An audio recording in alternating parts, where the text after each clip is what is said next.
I be honored, old timer. I be honored, old timer. Sorry. Sorry.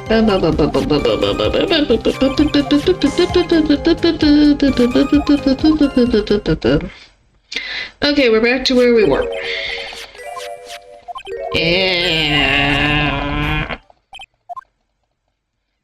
Okay, so it is...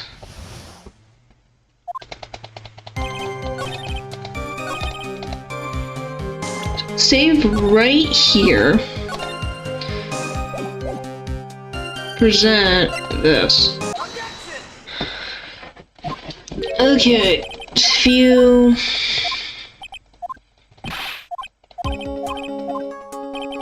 Show us the contradiction in the content of the blackmail letter.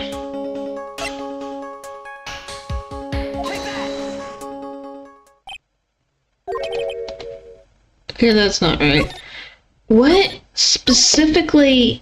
So they're looking for the contradiction.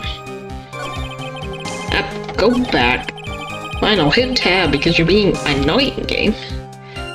So click. Okay, questions. Just a few. Contradiction. A contradiction. I don't know where this walking contradiction you gets off saying things like that. Okay. Why don't you show us what you got there? Indeed.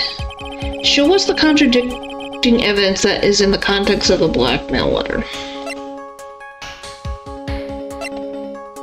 Well, how in specifics would I get? Buzzer. Would it be this? Okay, it's this one. I was like, what do you want specifically? Take a good look at this newspaper clipping. It contains a picture of the Tear of Anamon, the stolen jewel. What about it?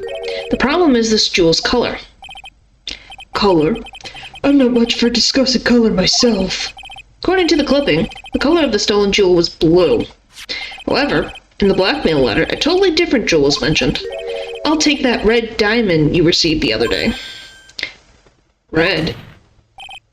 Which means, the red diamond described in the blackmail letter is not the Tear of Anamon that Mastermind stole at all. I didn't even realize that before. And your point is, Mr. Trite? So you are trying to say that this blackmail letter was intended for someone else? That's what you're trying to say, right, Trite? Is that what you're trying to say, right, Mr. Wright? Well, is that what you're trying to say, right, Nick? Yes. This is who Kay Billard was actually blackmailing.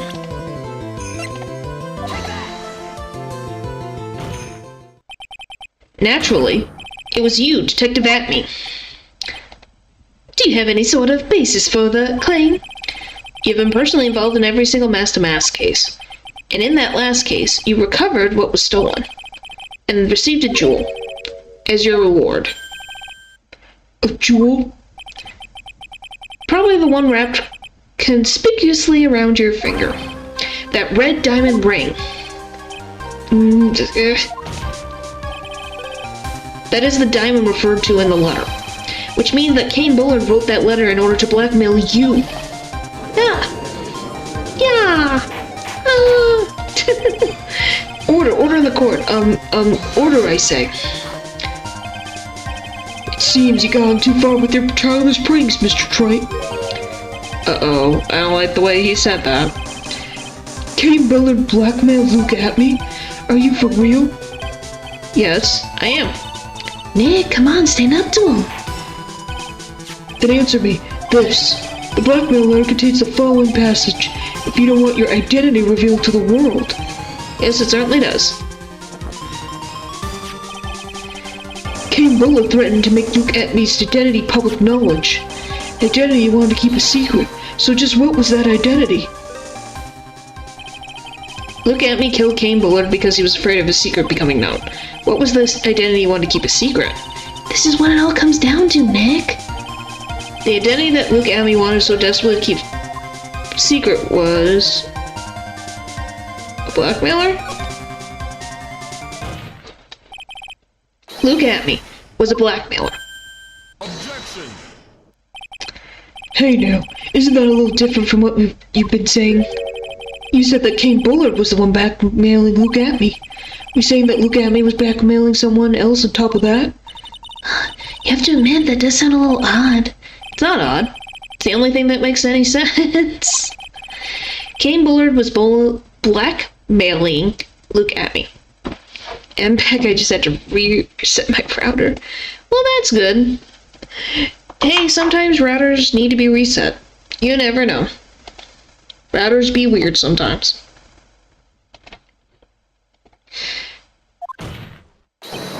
But Rhonda Light was also being blackmailed by a certain someone. So did you start receiving blackmail letters after this incident? Yes, just a few days after the Terror of Anamon heist.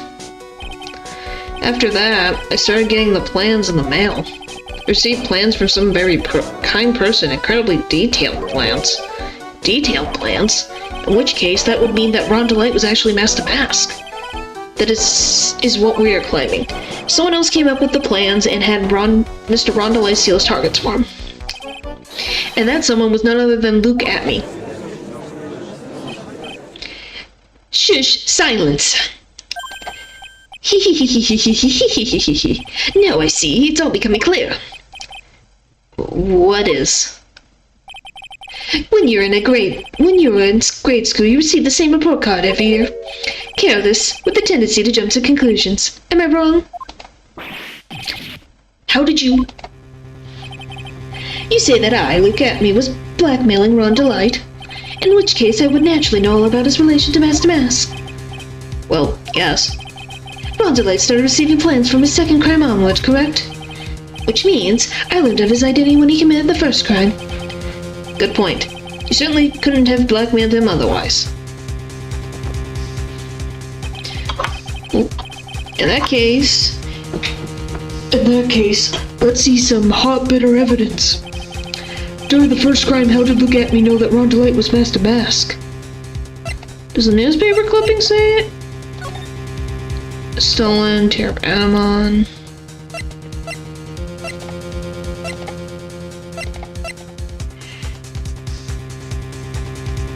Blackmail letters.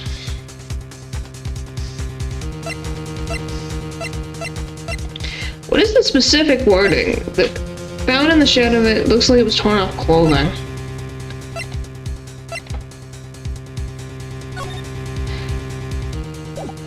Like, it was in the trash, apparently. What do you want specifically for me to say, game? Bum ba dum bum. Bum ba dum bum. Bum ba dum bum. Bum ba dum bum.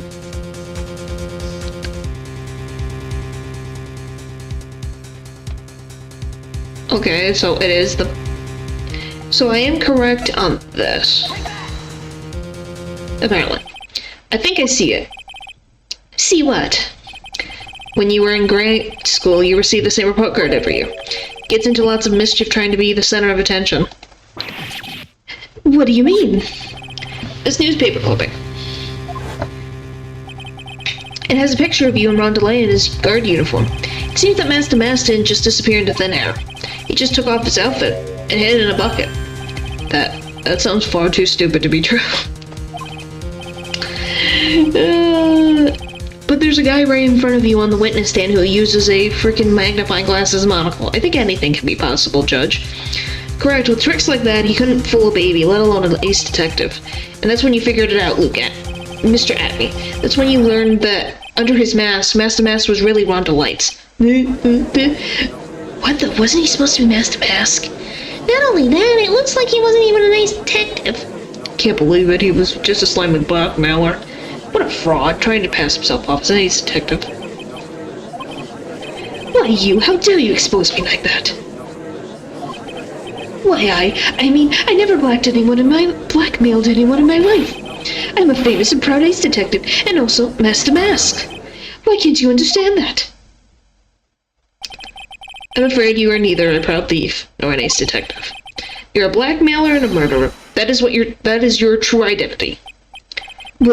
Why you... How dare you even imply that I, so smart, could never follow those steps? Why not try doing yourself with those full-up big mouth of yours, big fools? I see none of you compared to genius. You're just jealous, cynical, and desperate to me. Come on to me. You still cannot handle black murder thirst. That's only way there. Ha ha ha ha ha ha ha. It's enough to make one laugh. Ugh. It would seem we finally have arrived at the real answer. That was quite a performance by Mr. Atney. Bailiff, please prepare a cell for Mr. Atney. You won't give up, will you?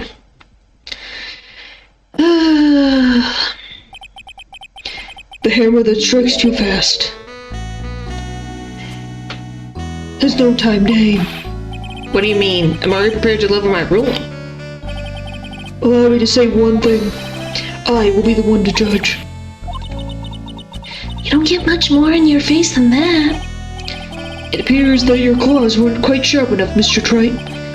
What do you mean? What do you... It's true that you've proven a lot of things. Things like Luke Atney was a filthy blackmailer, and that he wasn't at Lordly Taylor's that night of the murder. That's right. That's why he's the one who killed Mr. Bullet. But there's still one thing you have yet to prove. What's that? Just because he wasn't at the warehouse doesn't mean he was at the murder scene. Therefore, if you can't prove this little pitiful excuse for a man who was at KB's security, then I don't see how a verdict can be delivered. No way! Get the man in the sadist right now. Yeah, he needs help. I didn't get to read what he said. This is it. This is the final round. We gotta prove that Atney was at Mr. Billard's office on that night. But how can you prove that? That's long enough, Mr. Trite. I want to hear your answer. That night, Luke Atney was at KB Security, and the defense can't prove it. I can't prove it. Just as I thought. But if we hear more of Detective Atney's testimony... Fortunately, that's as far as you go, Mr. Trite. What do you mean? I won't allow for any more testimony, that's what I mean. What? Have you forgotten? Luke Atney is here after we erupted his own trial, and you have failed to prove that he committed the murder. I think it's time for this witness to return to his own trial and face his guilty verdict as Master Mask. No. Well now, Sir Lloyd, it seems that love wins out in the end after all. I am the ace detective as well as Master Mask. My verdict will verify that. Just as Ron delights will to verify that he's the true murderer. I declare that with the full force of my ace detectiveness. Order in the court. That's enough deliberation over this witness. Can't believe this. At this rate, Ron is... Don't give up now, Nick.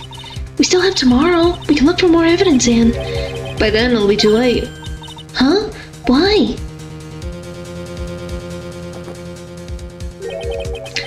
Double jeopardy. One of the basic rules of any court of law. Double jeopardy?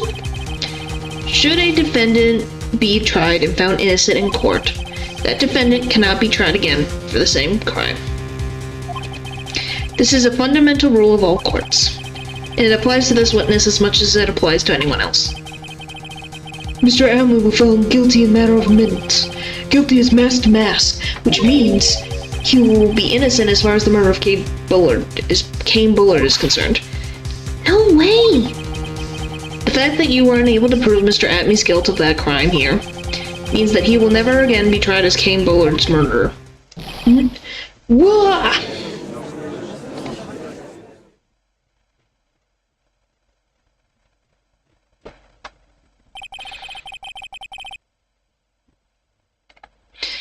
Now there's no way I can possibly... Now there's nothing I can do to possibly win. Even if Ron is proclaimed to be innocent, the real killer, Luke Atney, will go free. You've cross-examined every statement the witness has made here today, and as long as there's no more testimony, I'm afraid I have to declare there will be no further questioning of this witness. Are there any objections?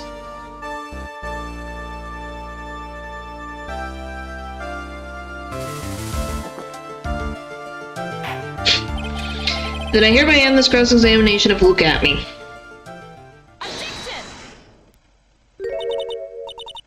I think I see. Your Honor, when you were a child, this is what was on your report card every year. Has poor hearing and often makes mistakes as a result. How did you... Phoenix, raise your head up high. Have you forgotten what I used to tell you? A lawyer is someone who smiles no matter how bad it gets. That voice. No way. Long time no see, Phoenix. Mia! She knew you were in danger, man. This is the true power of the Kuran channeling technique. I know that it's really Maya who's standing before me, but right now she's my mentor, Mia Thing. Now let's do this. But there's nothing more we can do, Mia. Without any more testimony, I can't cross-examine. Not yet. The testimony's not over yet. What do you mean? Your Honor, just now you said something very interesting. You've cross-examined every statement the witness has made here today. Yes, that's true, but... Fortunately, Your Honor, you're forgetting something. Earlier, after the last cross-examination, this witness made a number of remarks. Now it's lover versus lover. Yeah, it is. Ain't it? Well now, Sir Lawyer, it seems the love wins out in the end after all. I am Ace Detective as well as Master Mass. My verdict will verify that. Just as Rhonda Lights will verify that he's the true murderer. I declare that with full force of my Ace Detectiveness.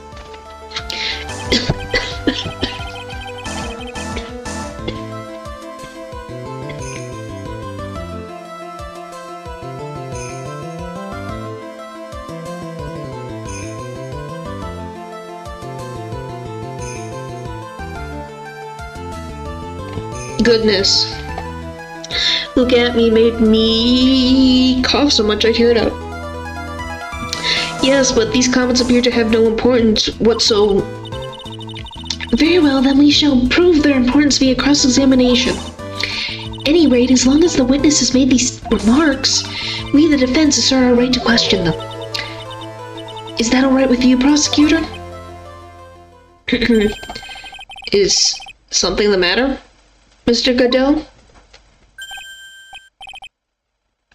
Nothing. Oh, Sir Lawyer, it looks like you're one step too late. If you think such falsehoods will do anything to me, look at... Let's hear it. Huh?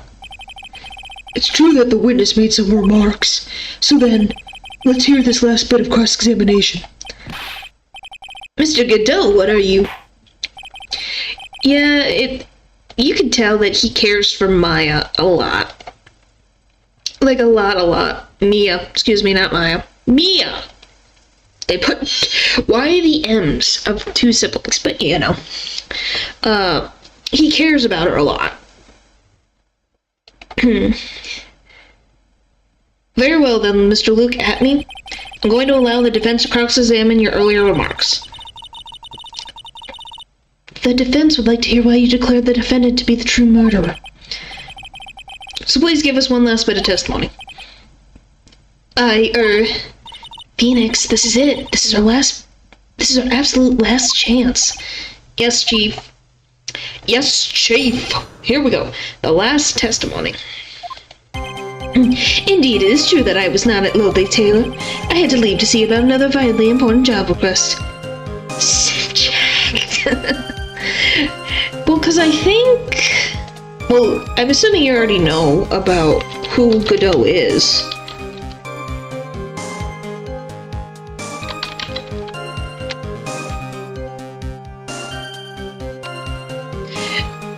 I'm pretty positive you know who Godot is in his relationship.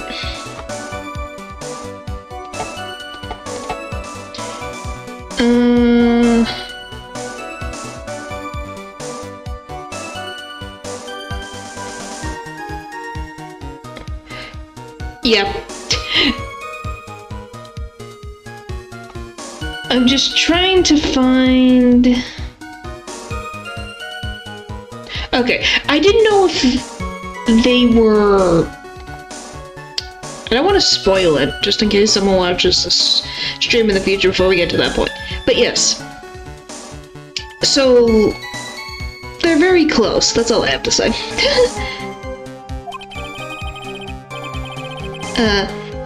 I had known about the date beforehand, so I had this photograph readied. My brilliant deduction was what informed me that the true culprit was Ron Delight. And thanks to the keycard and wallet, it was abundantly clear that he was there. I was also able to make a deduction from the buzzer, which only sounded once. The button did not have any fingerprints on it. Why? The victim would have left prints if he sounded it, which means the killer sounded it. Mr. Delight was wearing his Master Mask outfit, which is why he left no prints. And the black letter, the victim likely just mistook the color of the jewel. Sorry. Therefore, all evidence points to the poor boy. Honestly, when I first found out his real name, I thought, well, we don't really know. It never really states Godot's ethnicity?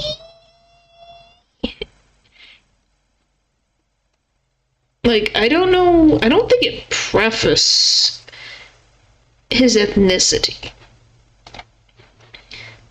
That's the only thing where I'm like, I'm not sure, does it? Because the wiki does not preface? Blah, blah, blah.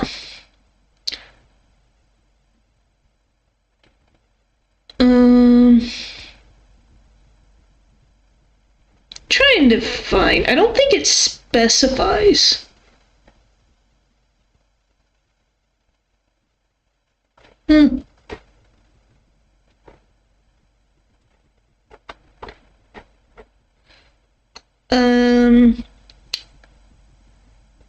Well, he's definitely got different names, but his appearance is somewhat someone from England.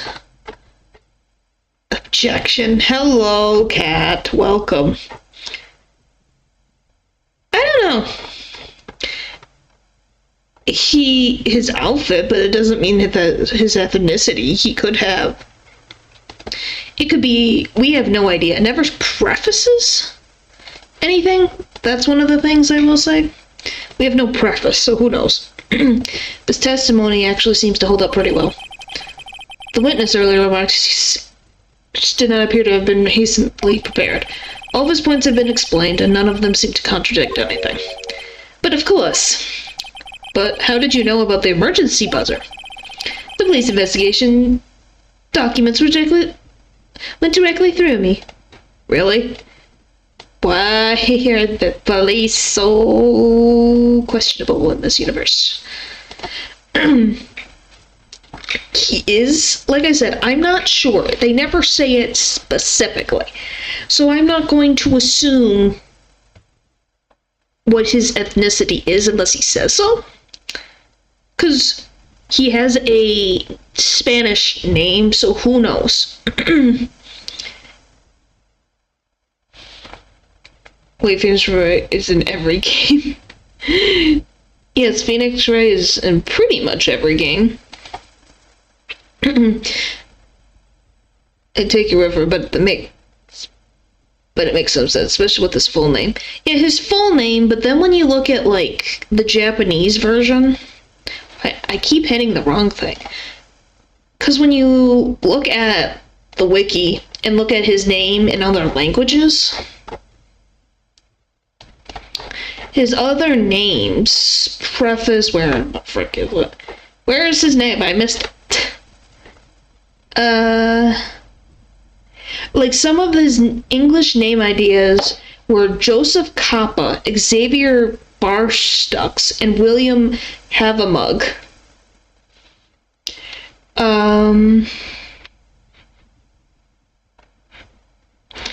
For example, and then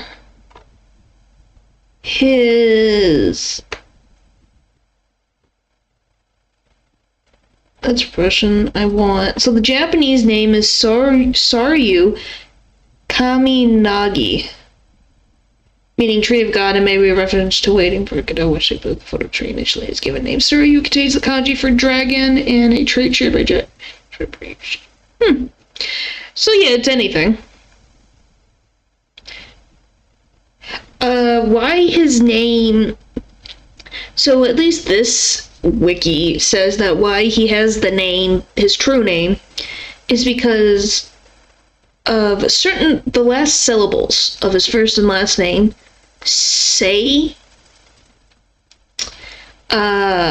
end up saying the name that he now goes by. If that makes sense. That's it would be funny. It might be the heck of a coincidence, but who knows? And always look over all the documents. It's elementary, sir, lawyer. Grr. Are you going to make even more trouble for us now, sir, lawyer? I will not allow any of your usual shenanigans, Mr. Wright. Yes, Your Honor. We cannot postpone Luke Atmey's trial any longer. This is your last chance. Hang on a second, just one chance? Oh, seems that the party is about to begin. Well, Phoenix, there isn't any evidence that contradicts that testimony. So it seemed. Also, I prefer his previous position. So yeah. I think he looks good in both. The red definitely looks really good on him, but the color of his suit now is not bad. I think he looks great paired with Mia. Like when they're next to each other, I think it works really well. What do you mean, so it would seem? Listen, Phoenix, pointing out contradictions doesn't always mean you have to present evidence, does it? At any rate, this is our last chance. If you can't point out a case-breaking contradiction, you lose. That's all there is to it. But yeah, I do like this green. It's a nice green. Cup number 17, the last cup. Seems the time has come to put an end to this trial. I have to find a fatal contradiction in this testimony, and I need to point it out without presenting evidence. Which means all I can do is find the contradictory remark and press it. Remember, you only get one chance. Ugh. Very well then, Mr. Wright, please begin your final cross-examination. Okay. Well, I'm gonna save, because I know I'm going to make a dumb mistake. I just know it. So let's save now. Indeed, I was not. I had to leave. Date, so I had polygraphed. Wait, that's green. I thought it was teal. Well, teal is green and blue together. So you could say green or blue. But yeah, teal is green and blue. It just leans more towards the green hue. But yeah, you could say specifically teal, but it's kind of grouped into the green category.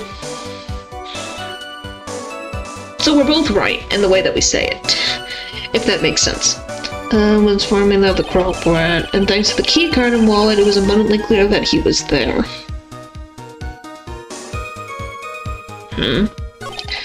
I was also able to make a deduction from the buzzer, which only sounded once.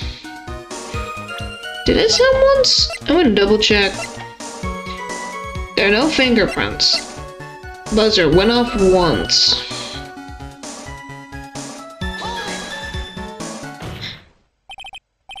Mr. Atmey, about this last remark. You still don't get it, do you, Trite? This isn't the time to be pressing the witness on every little statement. What? I've said this before. There's still one thing you haven't proven. That the scum was in Kane Bullard's office that night. And now, it's time for me to drink my last cup.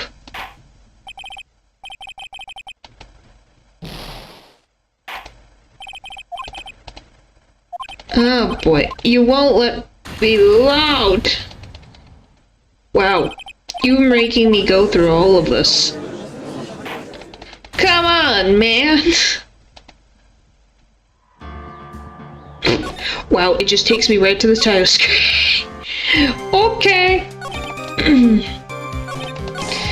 Abduction. Why the victim would have left footprints if he sounded, which means the killer sounded it. He's wearing Master Man's outfit, which is why he had no prints. And the blackmail letter, the color of the jewel. I know I can't present anything, but I'm curious. Jewel, artifact, sculpture, painting. Therefore, present. Okay. This cross-examination is the only chance I have to nail him. Somewhere there's a huge contradiction. I've got to find it. As far as I can see, there's no evidence that contradicts his testimony. So all you can do is press him, and you only get one shot.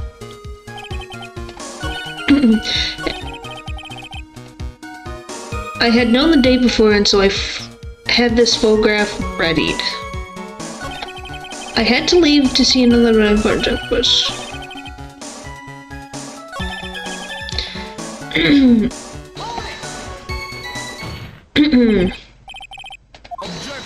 Okay, it's not this one.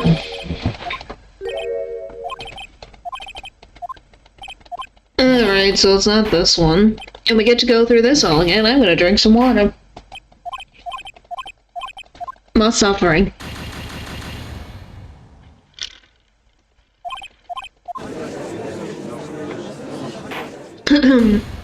I'm glad it's just quick, one and done, and I don't have to go through a whole fucking scene. It's not this.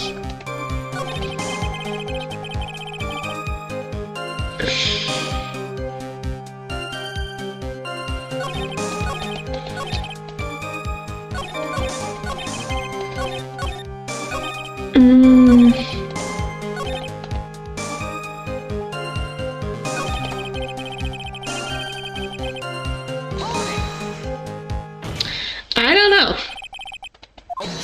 Not this one. Wait, I got it.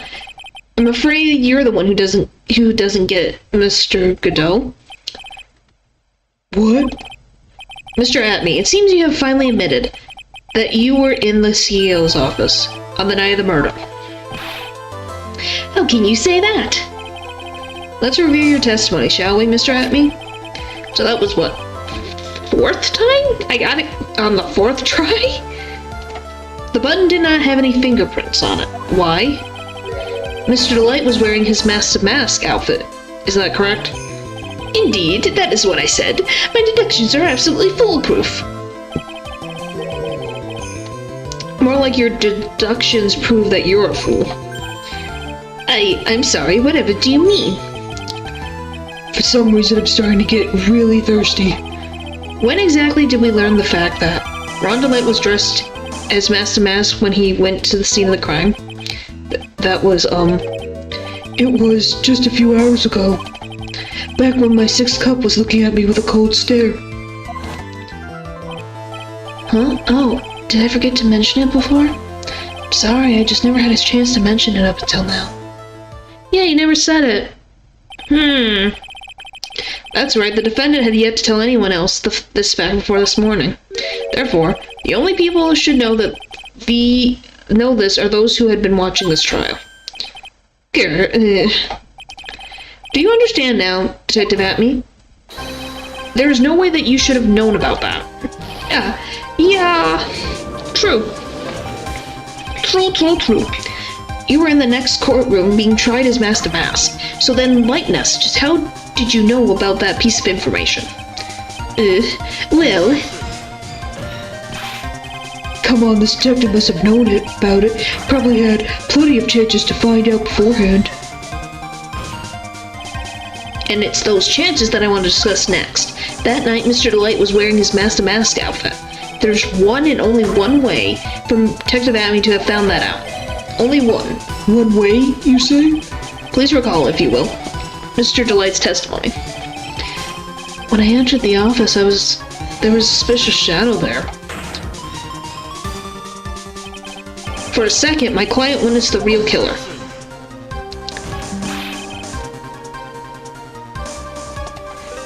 But Mr. Delight never saw his attacker, so there's no way to tell whether or not the real killer would look at me.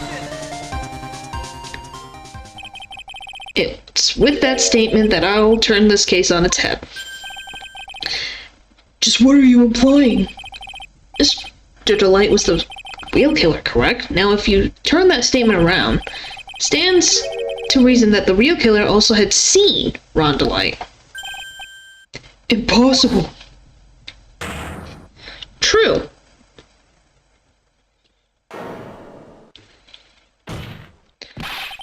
Detective Atme, you saw Master Mask at the murder scene that night. You saw him when you killed Kane Bullard and assaulted Ron Delight. That was the only way you could have known what Ron was wearing. What is happening? What is happening? Oh. Oh no.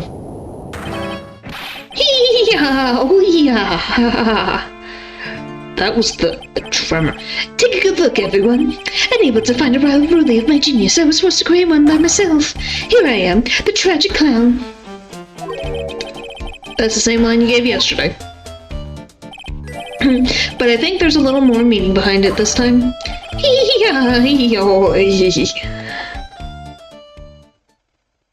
Goodness.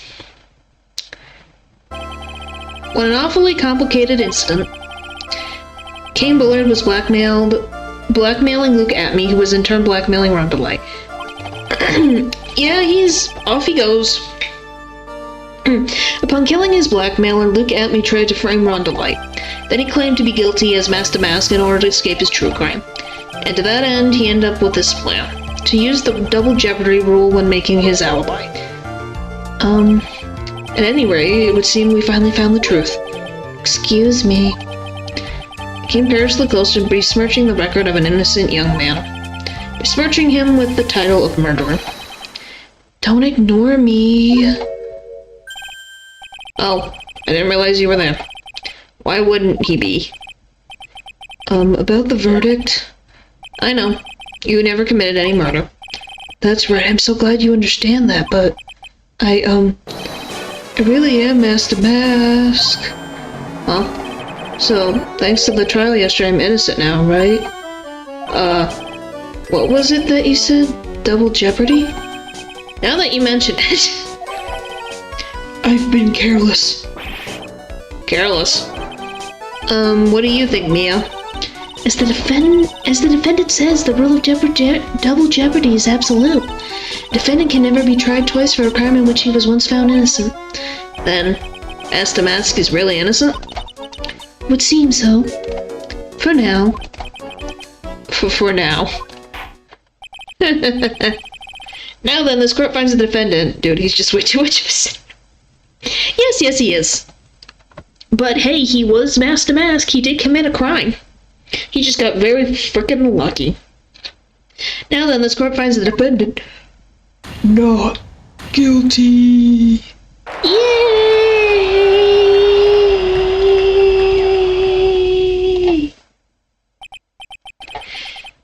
Boy, this is really lucky, wait, I mean, this is so good after all. You see, the thing is, I still am Master Mask after all. October 14th, 3:35 p.m. District Court, Defendant Lobby number 4. You did it, Phoenix. Thanks, Mia. It's been a long time, hasn't it? Yeah, it's because Maya doesn't call on me much these days. He committed a crime for his wife. Yes, he did. Well, this is the fact. He couldn't talk to his wife, so he decided to steal something so that he could keep up her reckless spending. He does not like confrontation, is the answer to this whole problem, is that he didn't want to have a confrontation with his wife about her money issues. Oh? Just joking, Phoenix. Don't take everything so seriously. But on the other hand, Maya, she seems kind of torn these days. You mean about becoming the master of the Koran channeling tech school? Becoming the master means saying goodbye to her mother. Misty Faye, right? Watch over her, will you, Phoenix? Of course. Well then, see you around. So I proved my point, he's a massive cinnamon roll. Yes, he is. Bye, Mia, for now. Mia. Mr. Wright. I don't know what to say. Congratulations, Mr. Delight. Thank you so much. No, wait. Nothing really matters anymore, though, now that all this happened. Come on, just be happy already. Maya. You've been cleared of all the murder charges and got off as Master to boot. But in exchange, I lost everything. Huh? What do you mean? Stealing security information from KB Security, becoming mask to mask. I did all that for one reason, for her. You mean your wife, Desiree? She hates criminals more than anything. Come to think of it, she was once held hostage by some robbers, wasn't she? She always said how she hated sneaky criminals. I knew that, but once I got fired from KB Security and lost all that money I had, she wouldn't have any reason to stay with me. Oh, that's so... I thought she would leave me for sure. So that's why you became mask to mask? Yes, but it's all over now. Broken Bowl can never be put back together. That's not true, right, Nick? Right. Really? Can we go back to the way things were? You'll be fine, and Nick can prove it. Can I? Again, what kind of wish? She would check with me first. Mr. Light, even if a bowl is broken, there's always a way to just put it back together. Welcome back! We finished the trial! I would... Man, he is very much husband material. Yeah, he's very much a... person who definitely... like this. Thank you, Mr. Wright, for trying to cheer me up. You don't have to put on a brave face just for me. Huh? I think I'm gonna go off by myself and think things over for a while. Wait, Mr. Delight! Farewell, Mr. Wright. He's gone. Guess that didn't do much to make him feel any better. I don't know what to do.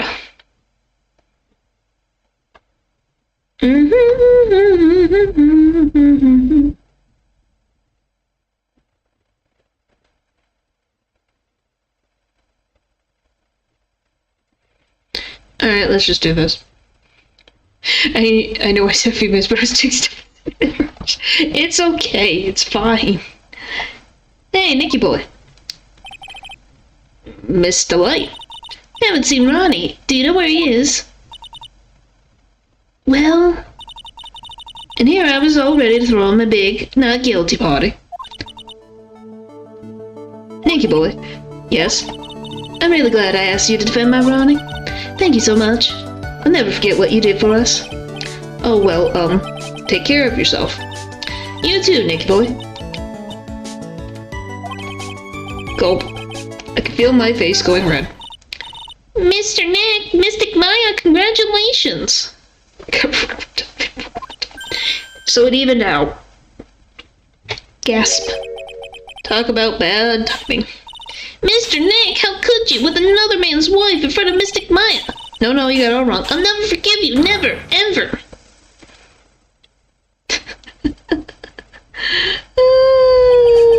So just as the case came to a close, so too did my consciousness. Ron said a broken bowl can never be put back together. But I know that's not true. I mean, just look. Here's a perfect example of that one that was put back together, even better than before.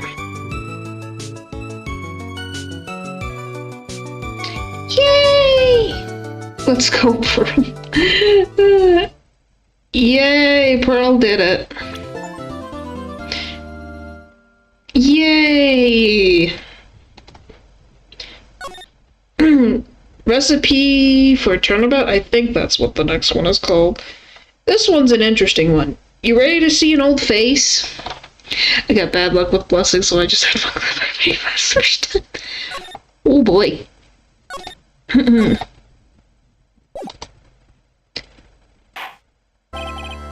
That's enough. This court sees no reason to further prolong the trial. This case is extremely clear. I see no room for misinterpretation of the facts. It wasn't me. I swear it wasn't me. It wasn't me. I swear it wasn't me. The evidence and testimony we have conclusive. The victim alone sat at his table when he drank that poison cup of coffee. No, you're wrong. I know what I saw. I saw...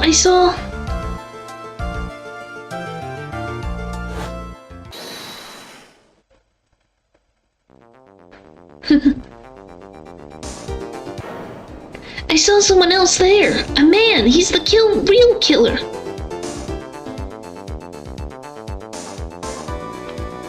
Bum bum bum bum bum bum bum bum bum bum bum bum. Are we ready for another interesting case? Why won't anyone believe me?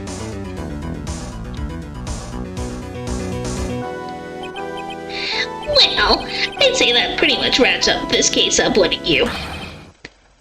Mr. Wright. This court finds the defendant guilty. This court is adjourned. Is this coffee? Yes. This went from his attorney to Jojo real quick. You want coffee? Oh boy. You won't want that coffee. January 6, 10:03 a.m. Ready to call offices. The start of a new year always makes me feel like I can take on the whole world. Bet it does, Maya. So I've decided that our resolution should be, sorry, take on the world. What do you think? Sure, whatever, Maya. But I think maybe you've had more than enough mistletoe cake. Never, you get to eat a lot of cake during New Year's. It's practically a tradition. Like watching the fireworks on TV or playing a board game? Hey, pal. Detective Gumshoe. Happy New Year, Detective. Likewise. Now listen up, Wright. I want to say... If I'm drinking coffee right now, I will not get any sleep because it's almost 11 p.m. for me. Well, yeah. Don't drink any. Here's to another fruitful year of lawyer-police cooperation. Yeah, me too. Alright, pal. You got some explaining to do. Have you got a holiday present for me, Detective? Well, here, have this. It's really nothing much, but... Same, but I'm not sleeping anytime soon. Oh boy. Yay, thanks. Look, pal, we need to have a talk. Take a seat. Hey, what about Pearlie? You haven't forgotten her present, have you? No, yes, no. Are you doing this on purpose? I guess I'm busted. How did you like my first practical joke of the year? Very funny, pal. Now let's see how funny you think this is when I show you this. What is it? A magazine? Hey, I wanna see. Deadly poisoning brings guilty verdict. Defense attorney Wright trounced? Trounced? Let me see that. The defense attorney gave an almost childishly amateur performance yesterday. What the heck is this? It's a report, pal, about you. Listen to this. Mr. Wright must take full responsibility for the ruling in this case. Well, don't tell me you don't remember anything about it. Well, I don't remember anything about it. What was that issue from anyway? December of last year, which I guess makes it last month. Which makes it old news, you mean? But I wasn't involved in a poisoning case in December. Which, if you thought that the police and the court had some issues in other chapters, wait till you see this one, man. You question. So what do you think about this is all about, Nick? If it wasn't you, pal, then that leaves only one possibility. No way! You don't mean... A phony Nick? This must be Gumshoe's idea of a joke. Guess he's starting off the year with one, too. Magazine clipping added to the court record. Article from December 5th says I was trounced and my client was found guilty. So what are you gonna do about it, pal? What do you mean? What am I gonna do about it? Well, it's your fault that the judge found the defendant guilty in this case. My fault? How do you figure that? real life? What do you mean? I'm not going to say that on a statement. We're not gonna worry about that. I'm not gonna... I don't need to say my preferences on that. This is a funny, silly game about an attorney that's called Phoenix who has pointy hair. Because the Phoenix Wright is super famous now. Well, maybe only sort of. Yeah, see what happened? Yeah, see what happens when you hotshots start getting too full of yourselves? But I didn't do anything wrong. At least, not that I can remember. We better make this right, pal. Now. And that means taking the case back to court. Got it? Sounds like we got our first case of the year. Let's tackle it gusto. I don't know. The judge already issued a guilty verdict once in this case. It's not going to be easy to get it overturned. Guess that's the New Year's resolution's gonna have to wait until next year. So you're taking the case, right? Good. I'm gonna head over to the courthouse then. After that, I'll go back to the precinct. Drop by if you need something, okay, pal? Okay, thank you, Gumshoe.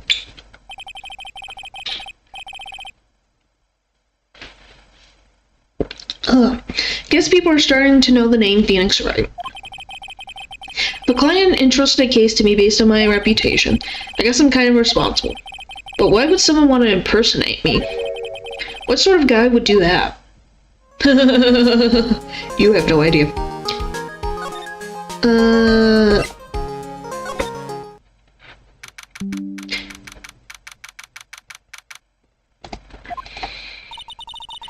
This is so nerve-wracking, waiting to meet our new client. Wonder just what kind of person you tricked and got found guilty. Keep it down, Mayo. That kind of talk could ruin me. How could you, Mr. Wright? How could you do this to me? They put me in solitary. I haven't been able to stop crying. Aren't you? Yes, I am. I totally and utterly let down. Are you? Don't pretend you don't know me. It's me, Maggie. Remember Maggie Bird? It's like you're popular for the wrong reasons. Yeah. Maggie Bird. Ah.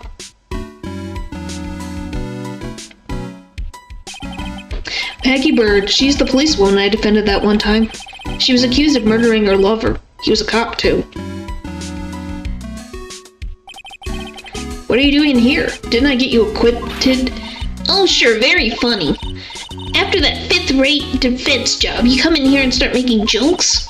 You better hurry up and tell her what happened, Nick. Oh, I see.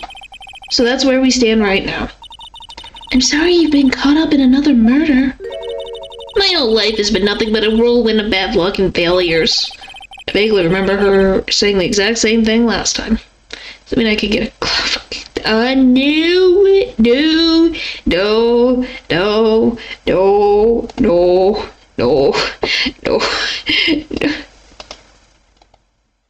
Let's not do that. Let's not do that. People, in the technical sense, yes, but we're not going to have that on here. Just for safety reasons, I'd like to stay on YouTube.com. Thank you very much. But I don't mind. What's one more disaster in life? At least now the real Mr. Wright is here with me. I want the world keep me down, sir. Maggie Bird. So how'd you come dressed like that, Maggie? Last year you looked so sharp in that police uniform. I was fired after that incident last year. Oh, I'm sorry. It's okay, I don't mind one bit. I enjoy being on the force, but I think it was time for me to move on. So what do you do now? In the second act of The Life of Maggie Bird, I'm playing the role of a waitress. A waitress? A waitress? Goodness, a waitress. Ooh. Yes, in a French restaurant, like a small place, but it's quite fashionable.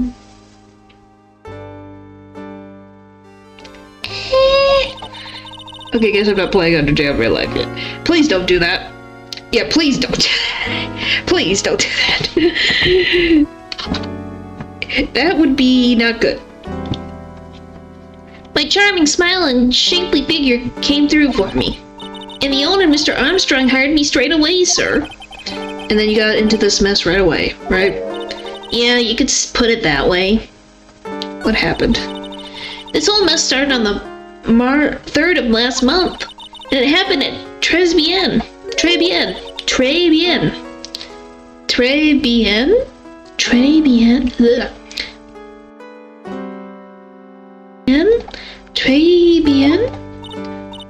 Yes, it's a restaurant where good service and a friendly smile are always included. Oh.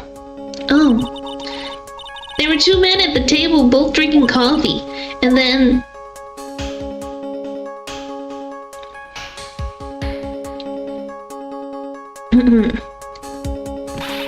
One of the men slipped some poison into the victim's cup. The victim took just 1 sip and was gasping for air. I was so shocked I passed out.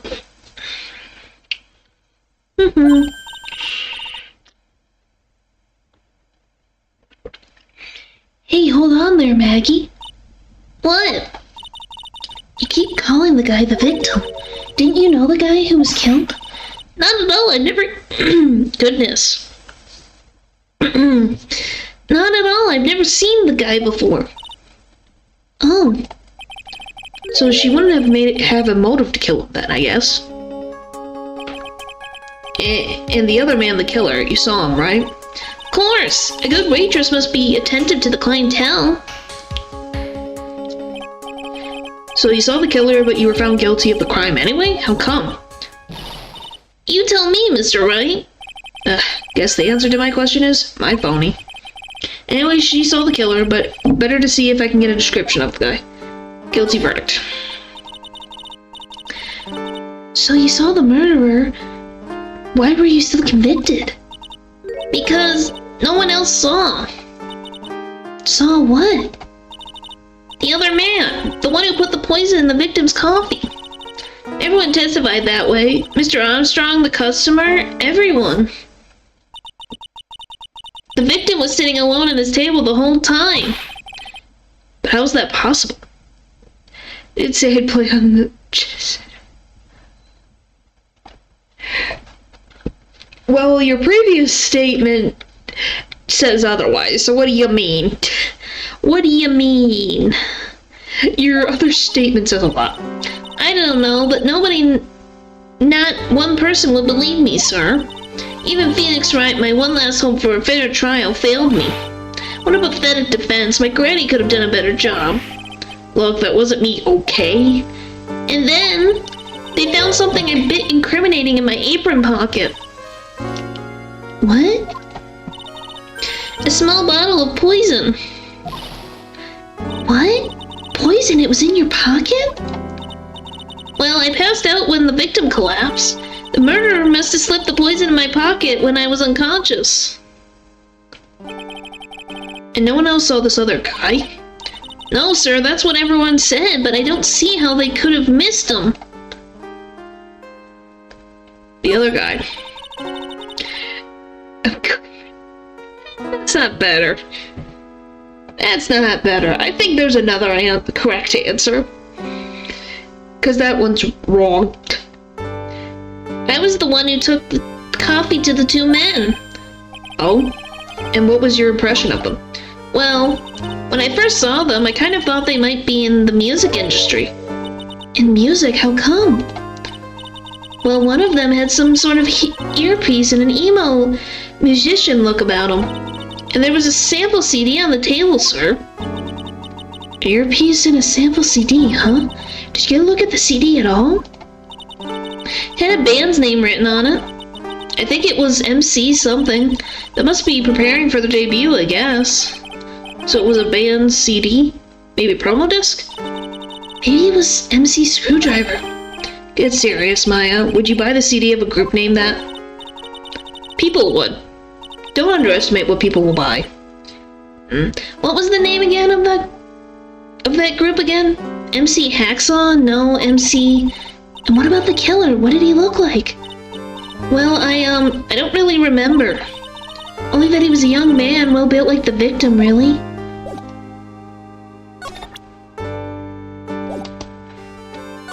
Well, I don't have anything else right now. I just noticed that the two mascots are handcuffed together. Keep it.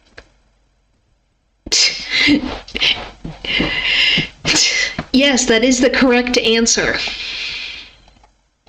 It's been ages since we came down to the precinct, huh, Nick? Looks like Gumshoe isn't around.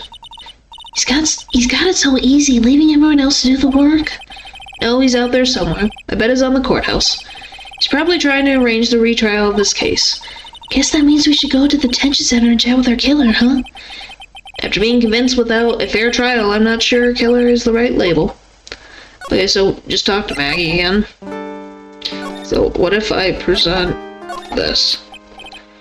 Oh yeah, I need to ask you about this. Hey, that's the article about my case. Can you tell me anything about the guy who was pretending to be me? Yes, sir. It was the morning after I had been arrested. I met you in the visitor's room here. You were wearing one of your super sharp suits. Me? Yes, you, Mr. Wright. Hey, Maggie, was my evil double I am here too? No, I don't remember a phony you, Maya. Oh, would have been so cool. No way, shucks and disbelief. Yeah, it was such a difficult option. Then you got really worked up and passionate. I'm gonna get you cleared of this crime, you said. Okay, I get the picture, but you met me in person before. So how come you didn't realize that guy wasn't the real me? I guess looking back now, it was a little strange. Only a little? Well, okay, you were a bit taller than normal, and you looked a bit shady. And then your voice was a bit weird. Oh, and you have this kind of funny accent, Anne. So this guy was nothing like me then? But then he had your spiky hair and blue suit. Is that all it takes for someone to imitate me? Yes. How about everyone else in the courtroom, like the judge and the observers? Didn't they realize he was an imposter? Everyone had these big question marks on their faces, but it seemed that no one wanted to say anything, sir. This case just keeps getting weirder and weirder. Mr. Wright, do you think it's possible to get a retrial? Probably. The court ruled in the absence of a genuine defense attorney, so we should be able to get a retrial. Mr. Wright, do you think we'll win next time, sir? My life has been full of course of meal of bad luck, complete with defeat for dessert, since I was 6 months old when I fell from the 9th floor of my apartment building. That's your mother. Oh my goodness. Your mother should be the one that you should be feeling guilty for that, not you. Been hit by all sorts of vehicles, gotten sick from all sorts of foods, failed at almost every test I've taken, experienced almost every kind of disaster. I even landed a phony lawyer when I had the misfortune of being accused of murder. But I will survive because Maggie Bard always lives to fight another day. We appreciate Maggie. No, Maya, I don't think you would want that. You're gonna accuse him more than I can eat. Skittles under a minute. But yeah, poor Maggie. I'm glad that she doesn't let stuff get her down. And one day I'll find, just you wait and see, sir. I'll find the one single good moment of good luck. Saying shop, it's really gonna pay for this. What are you staring at me like that for? But Maya's right. Whoever it is that thought it was a good idea to use my name and get an innocent girl convicted of murder had better watch out. We'll find him, don't you worry. We'll get Zin shop for you. Thank you. Oh, I'll tell you where Trey Bian is then. Right. The restaurant where the murder took place. Yes, sir. When you go, please tell Mr. Armstrong I said hi. Is my Well, I think that's a good thing to have that type of preference in someone, because she's someone who's determined. She doesn't let bad luck get her down. She keeps getting back up, and she's trying different things, and I think that's great. Sure, alright, Nick, let's go check out this restaurant and its food. Très bien. My eyes! I like pink, man, but this is a little bit too fancy. I love that for a month. That's been there. Wow, look at this place. Look, more like smell. What is with the suffocating scent of flowers in here? Then again, girls like that kind of thing, right? Actually, I'm not all that into it. No one's coming to see us. Maybe there's no one here. Don't be silly, Maya. This is a restaurant, and it's open for business. Hello, anyone here? I don't believe it. There really isn't anyone here. Perfect, let's get intrusive. If there's no one here, we can take anything we want. Yeah, I suppose we can. It's a rack full of fashion magazines. They're all in French. Why don't you try wearing something a bit more chic sometime, huh, Maya? Yeah, I guess I could. I'm always in my acolyte clothes, aren't I? But I also like to... Yeah, but also I just like to be used as, like, a comfort thing. Yeah. Hey, nothing wrong with wanting to be there to comfort someone. Nothing wrong with that. It'd be fun to wear normal clothes every now and then. There's something stuffed in behind the rack. Looks like a sports paper to me. Hey, look at this! Someone scribbled a little doodle on one of the pages. MC Bomber and 1, 2, 3, 4, 5 zeros. $100,000 maybe? Ha ha ha ha ha. I wonder what this MC Bomber is supposed to be. This paper, it's from December 3rd. This paper is from the day of the poisoning. What? Sports paper, dates from December 3rd, the day of the incident, found at Tribune. Paper from the day of the murder. This has got to be a clue. I should see if I can find some more about this paper. Zoom. This must be the table where the murder occurred. I guess so, with all this police tape all around it. And that stain must be from the poisoned coffee. Don't go licking the tablecloth, okay, Maya? Why would I lick it? I'm not a cat, you know. Then why can't I picture you just doing that?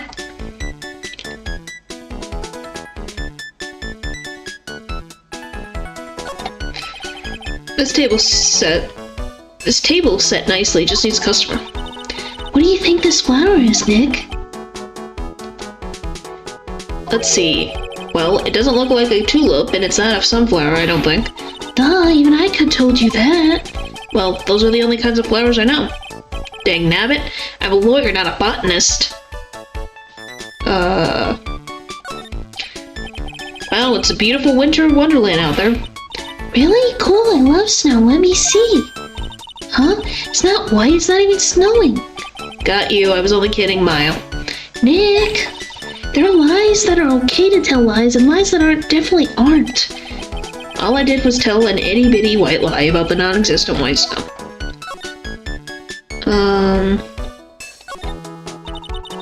Look at all the little trinkets tucked away in here. Bet Mr. Armstrong collected all these personally. Let's see, a bouquet of flowers, some potpourri, and look, fine bone china cups. I never knew you were so cultured. Come on, Maya. This is common knowledge. Any Joe Schmo knows this much.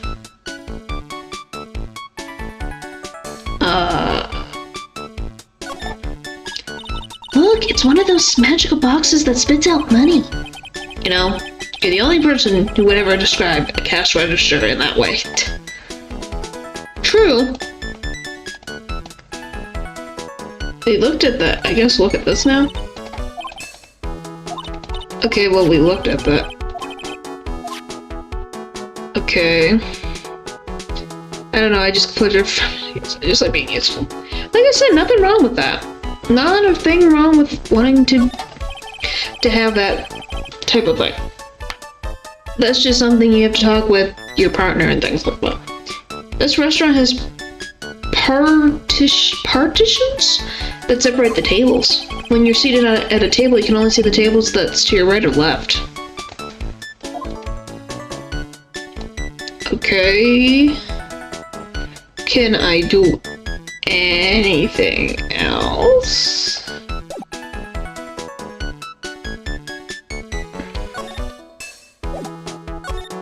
I don't know if there's anything really else.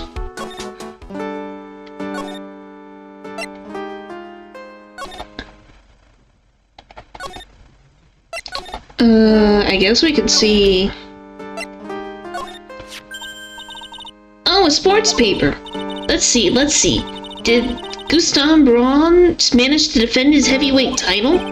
Sorry, Maggie, that paper is actually a month old. It's from the day of the murder. And the ghosting got knocked out yesterday, I'm afraid. Oh, no. I found this paper in the magazine rack at Trilogy. That online... Oh, you could be surprised how people act online compared to real life. People have like this dissociation on the internet, so they act very different. How they would in real life, in person. It's very normal. Really? That's strange. Trilogy doesn't get newspapers. Mr. Armstrong says he's not really fond of them. Then maybe one of the customers left it behind? Anyway, what I want you to take a look at is the scribble here. Aha, that's it, sir. MC Bomber, that's the name of the CD, written on the CD. Just as I thought. I guess it wasn't MC Screwdriver after all, huh? So that $100,000 must be a down payment for a record deal, right? Anyone gave me $100,000, I'd sing for sure. Master of Korean or the Spirit Song, or even Maya's theme. Two sides. Oh boy. Okay, Maya. So if the sample CD was on the victim's table, that means that this newspaper may have belonged to the victim. You're right. So the victim left this behind on the day of the murder, huh? I think we better set up the investigation, don't you think?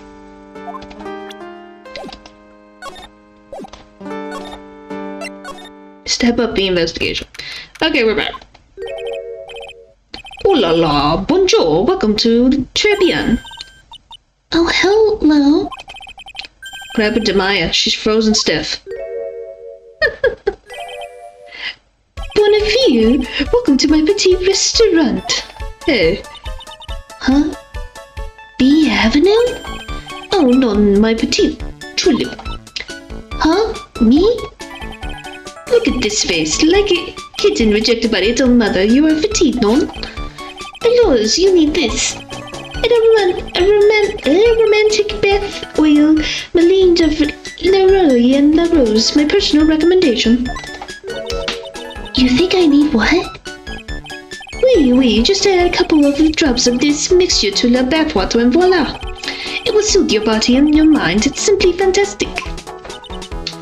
Really? And for le monsieur. Who? Me? Look at this face. Like puppy rejected by life itself. You're fatigued, no? For you, monsieur, I recommend this. Oil of marigold. And maybe a hint of wavy. I will add le peppermint and le sage for fragrance exceptionnel. Such an invigorative recipe will bring out your delicious beauty, monsieur. My beauty? Alois, if you will be seated, I will bring you the special menu of the day. Actually, we're not here to eat. We're lawyers. Les menu, I already know it is ready, monsieur. You are Le Phoenix Wright, non? Yes, you know me? Mas, oui. I would never forget a man who flirts with me, especially in court. I guess he was cross-examined by our mysterious ex-in-law. Looks like everyone to do with this case already knows who I am already. You don't say. Oh, my elbow. It's killing me. I wonder what sort of impression Exob's been leaving on people, don't you? Allow me to introduce myself to you again. I am John Armstrong. Enchanté. I mean, this is the nicest way to possibly say. He's just more involved with expressing himself. Nothing wrong with that. He likes men. He likes men. He just likes being expressive. The freeze frame, though, is interesting. Très bien. So what does très bien mean? I know très, that means 3, right? Non. Très bien is Francais. In English, you would say very good. Oh, very good. Oui, excitement. L'atmosphere is très bien and la cuisine is très bien. If the food's so good, why aren't there any customers in here? Say. His eyes are just really big, and just really big. They're a little bit too big for... I think I forgot how big his eyeballs were. My cuisine is not for all, so people does not appreciate the hot cuisine. I thought everyone liked hot cuisine. Since I lost Maggie, I do not have enough hands. Goodness. So you're running this place on your own now? Oui, for the moment, no one has entered my advertisement. Oh, pour moi. Please don't eyeball me while you say that. I'm the chef and I'm the manager. I am also a trained a therapist. A Roma what? A practitioner the aroma therapy, the art of soothing the soul with the delicate flora aromas. Delicate? That smell coming from that bottle earlier was anything but. What happened? So can you tell me what you know about the incident? Show me. Like I said, likes expressing himself. That's all I have to say. Bien, it's been sad to remember it, yet I remember it so well. More than a month has passed since it happened. Yeah, I guess it's been about a month since Maggie's sentencing. So it was the 3rd of last month after 1 in the afternoon. A man who was in here for coffee suddenly became ill. Because of the poison in his coffee? This is the truth as I know it. It was Maggie who took his drink to him. I was in the kitchen. I heard the sound of someone collapsing. When I came to see what it was, he was already slumped in his chair. Oui, it was dead. Maggie passed out also. So this man who died, was he alone? Oui, monsieur. All alone. I know what Maggie said was there was someone else, but... I see. The police, they asked me many times. Are you sure there was no one else at the table? They asked... It's bullshit. Hey, if you like him, he probably appreciated it. But I'm not the only one. The old man said that's the thing. Old man? What old man? Old man. Who is this old man that you mentioned? It's the time at that matter. He was the customer in here. In here? What? Someone else saw it? Last morning, as usual, he came alone that day. At time at the murder, as was here, he saw it too. But he said the same thing. And there was no one else at the victim's table. Goodness, I am getting tongue-tied. But Maggie swears there were 2 people. Mademoiselle la lawyer, he could not prove his no. About the lawyer. That was me, I suppose? Les monsieur. Well, he's the first one who said it wasn't me. Don't kid yourself, Nick. Who's the one who's making stuff up?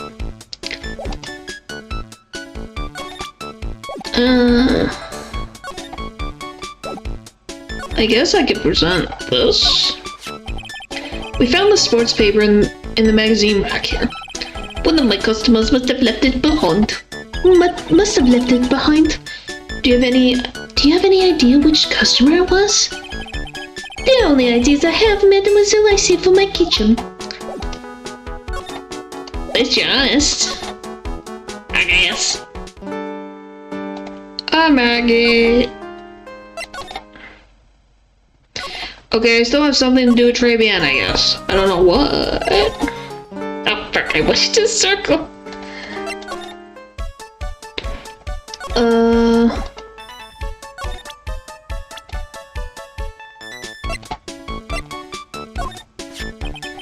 Maggie was a policewoman once.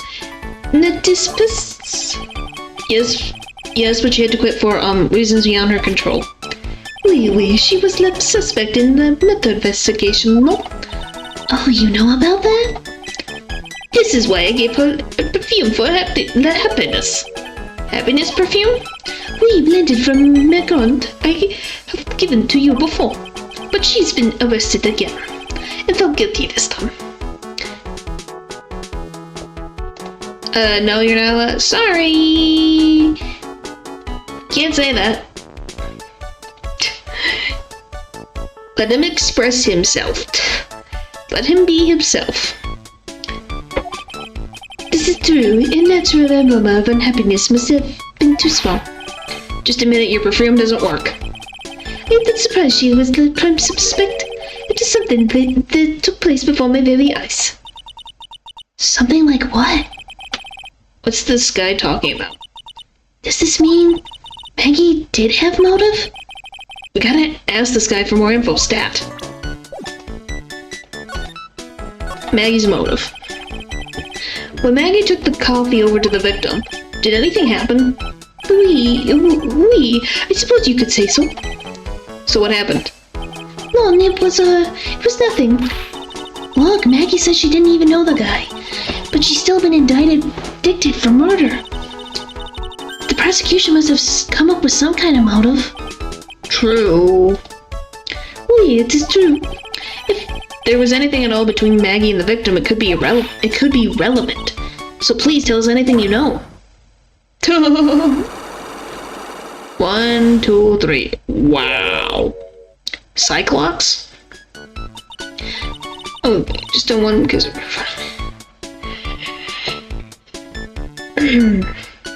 Like I said, that's fine. It's just the way, because you have to remember, comments don't have anything with tone. So you gotta be careful what you say. Because we don't judge people here for what who their sexual attraction is or identity is. Just want that to be prefaced. No way, what are we gonna do, Nick?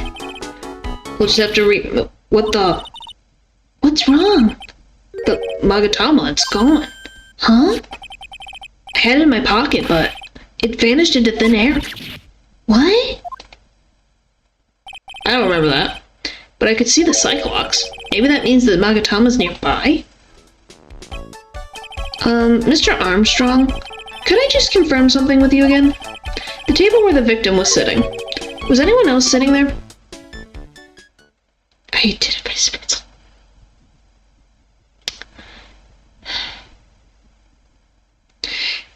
If that's what you want to be.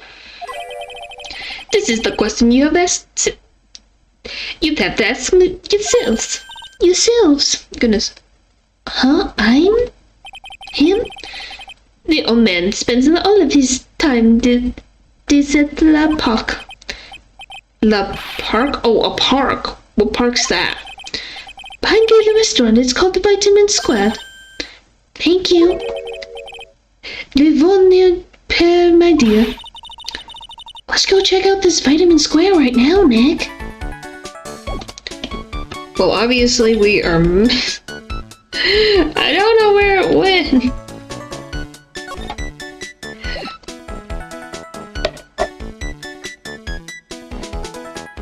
Bye. Bye-bye. Have a good night. Thank you. Thank you, thank you, thank you.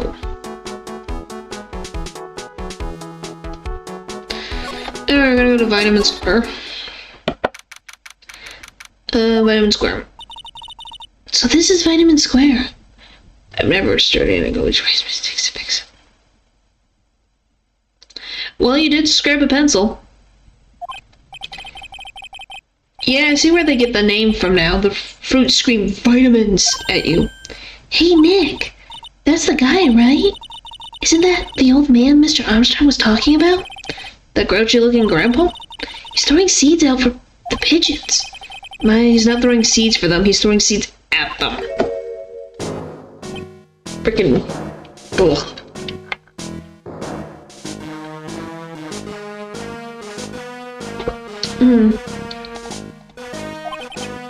Ugh, my grumpiness threat level has just been raised to red. What you saw? Excuse me. Would you mind if I had a word with you? Yes. I just want to ask you a couple of questions. What's the matter with you? Can't you see I'm busy? So you don't like my seed, dead pigeons? He's really chucking those seeds at them. That's gotta hurt. Go on, eat this. Ugh. Maggie Bird. Excuse me, sir. Can I ask you about Maggie Bird? I don't know any Maggie Bird. Yes, you do. Maggie, the waitress at Trilogy. Ha! It's a disgrace, I tell you. Utter disgrace. A disgrace? An innocent young girl revealing herself like that.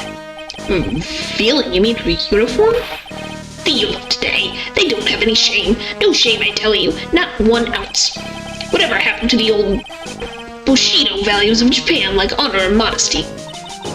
What about me? I'm not wearing anything revealing. Your problem is you lack any sense of grace. Talk about hitting a girl where it hurts. Trebian. Do you go to Trebian a lot? That miserable excuse for a restaurant?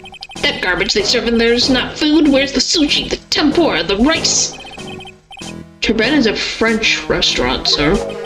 Where do you think we are, boy, in Paris? I want real food, not those snooty snacks. And what about those shameless girls? You mean the waitresses?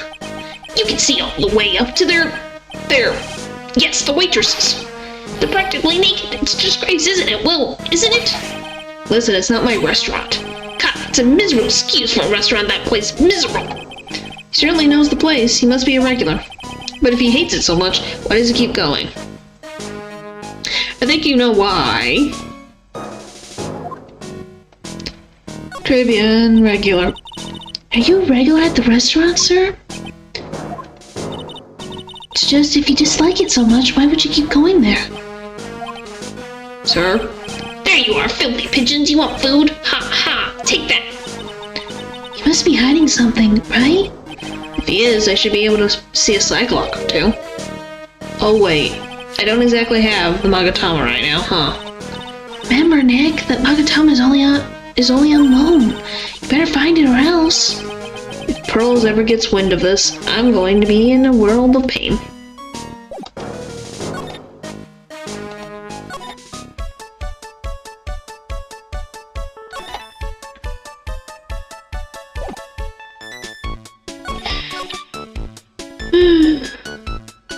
I don't even know where it could frickin' be.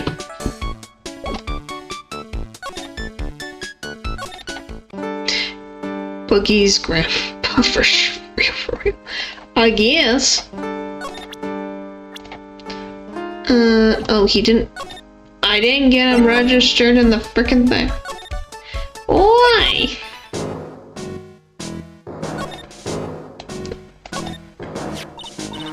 Oh, there's a magazine here. It's a magazine full of job listings. You disgusting rogue, picking up something someone else threw away. Threw away? Did you throw this away? Are you looking for a job? God, there's none of your business.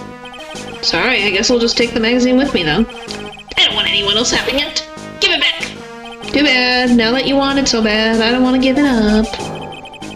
Ha ha ha ha. Thrown away by the old man. Hey, that's mine.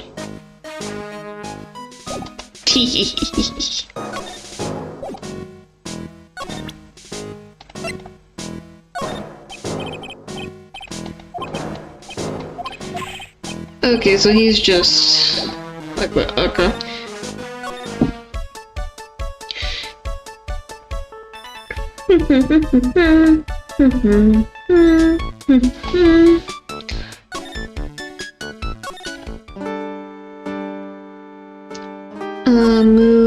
if we go to here? Still nothing? Maybe if I go to Wright and look.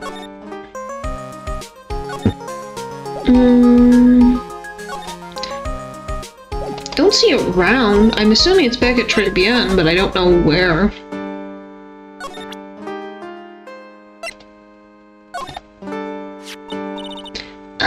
Maggie?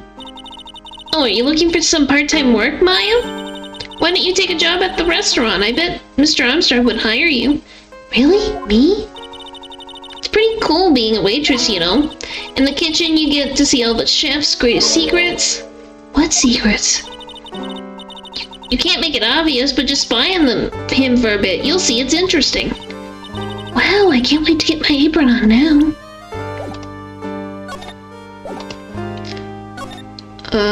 Tribune.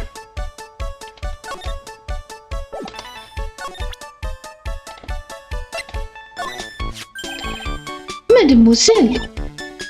Yes? Are you looking for a job? What? No, was just... Let me see. Your style is, different, but you have a good face. Different? Felicitations, you have best. I will hire you. Bien, come with me. I will teach you everything I know. Nick, help! I don't know whether to laugh or feel bad for Maya. Maybe I should do both. I guess.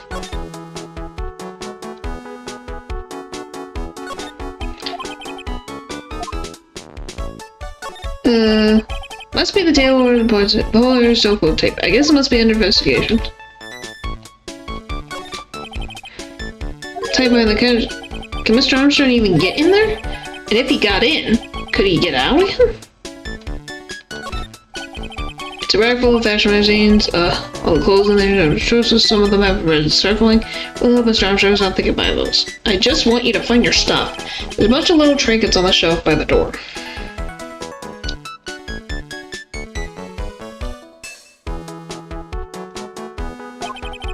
Then Mr. Armstrong clipped these personally.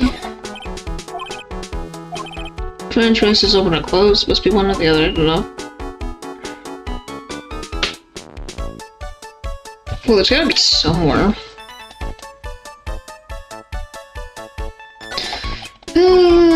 Peaceful.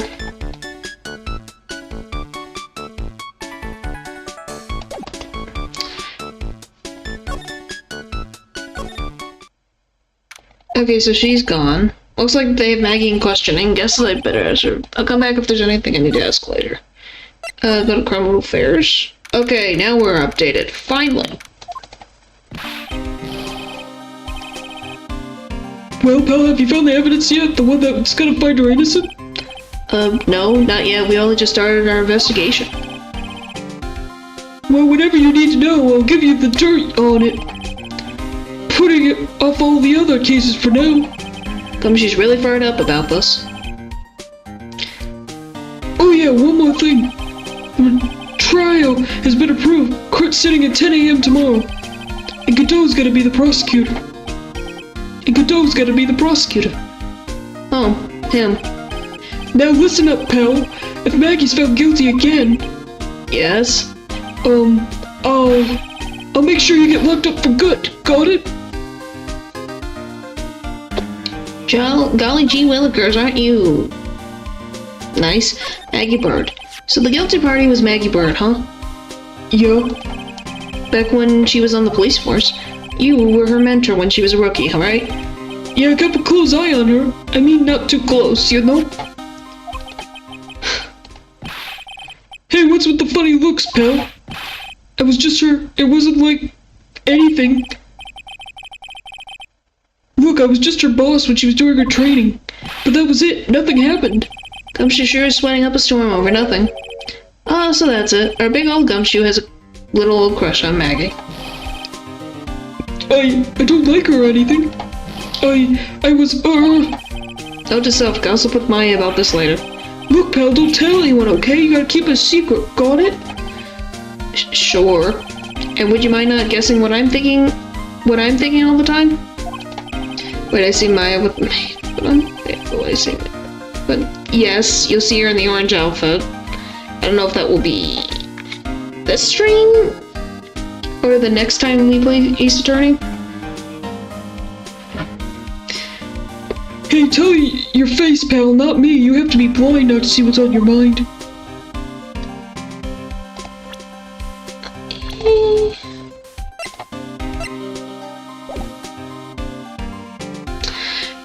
The victim. So I was wondering, could you fill me in on the victim? Glenn Eagle. He was a programmer. I see, a programmer. He was just a regular Joe working for a small-time computer firm. Tsundere. Yes, he is. Maggie never had any contact with the guy before that day. And all she did was take his coffee on the day of the murder, pal. Yeah, Maggie also claimed to have never seen the guy before. Did the victim go to the restaurant often? Not according to the chef. Said it was the first time he'd seen the guy. Why did the phone go to the dentist? Cause they needed... I don't know. Why did they? Programmer. And a first-time customer at that. What possible reason could Maggie have to kill a guy like that? That's what I thought. But a motive was still somehow established in her trial. You're kidding. What was her supposed motive? Sorry, pal. I'm really busy. I haven't even got enough time to sift through these papers. Look into it yourself, okay? Because it has a Bluetooth. Ha ha. Okay. I thought you were gonna be like something like they needed some dental dial. Something like that. What could this motive have been? Investigation. This isn't really a proper investigation. I'm kind of working on it by myself. Oh, that's right. The judge already ruled on the case and all the evidence is in already. The only problem is with Maggie's testimony. Yeah, it doesn't sound very good for us, huh? Look, pal, I got a mountain of papers on this case to look over by tomorrow. So I'm just gonna say this. Maggie Bird's no liar. She's a bit out there. And a bit off base sometimes. But she's a good cop. That's not exactly complimentary, you know? That's too predictable. I don't know. When I think of puns, you would think that it was trying to make something like, based off the object. I don't know. But hey, your joke was good too. I already knew you're into puns, but it was worth a shot. I'm not anti-puns. I don't mind puns. That one I just did not expect. So what do you think really happened? And just how contradictory is your testimony? Contradictions. The biggest problem with Maggie's testimony is the number of people at the table. Yeah, my thoughts exactly. Maggie still insists that there was another guy sitting with the victim. Right, but get this. Everyone else in the place says the guy was alone. Even the chef. And then there was that CD. CD? Oh yeah, she did mention something about a CD. And then there was the sample CD on the table, sir. Oh well, thank you. Thank you. But our guys turned the place upside down. There was no CD. What? No, on the table, not anywhere in the whole restaurant, pal. But didn't Maggie say the victim was wearing an earpiece too? Yeah, but that was for the portable radio in front of his pocket of his hoodie. Radio? You didn't have a CD player? You got it, pal. You got it. Your phony never explained that contradiction at all. Come to think of it, the owner of Trilogy didn't mention that CD either. I don't know why, but I get that feeling Mr. Armstrong's got something to hide. Oh, he does. He does. He definitely does. Bum, bum, bum. What's that? Sports paper? Yeah, I found it in the magazine rack at Trilogy. It's reception. I will. We're almost there. I'm gonna finish this thing with Gumshoe and probably end for the night. But I've had fun. Dated the same day as the murder. You may be onto something here. Take a look at this. See the writing here? MC Bomber. Hey, What is it? I've heard that name somewhere before. Yeah, MC Bomber. Wow, he actually seems to be thinking for once. It's no good, I can't remember. And he goes back to being the gumshoe we all know and love. Hey pal, I'm gonna borrow this paper for a bit, okay? I wanna get a handwriting analysis done on the scribble. Handwriting, huh? It'd be good to know more about that in any case. Thanks pal, I bet this will turn out to be an interesting clue. Sports paper given a gumshoe. Alright. I think we'll end there. It's been 3 hours. We finished case 2. Now we're on to case 3 and the chaos that brings. So, thank you for watching the stream, and I will see you next time. Bye!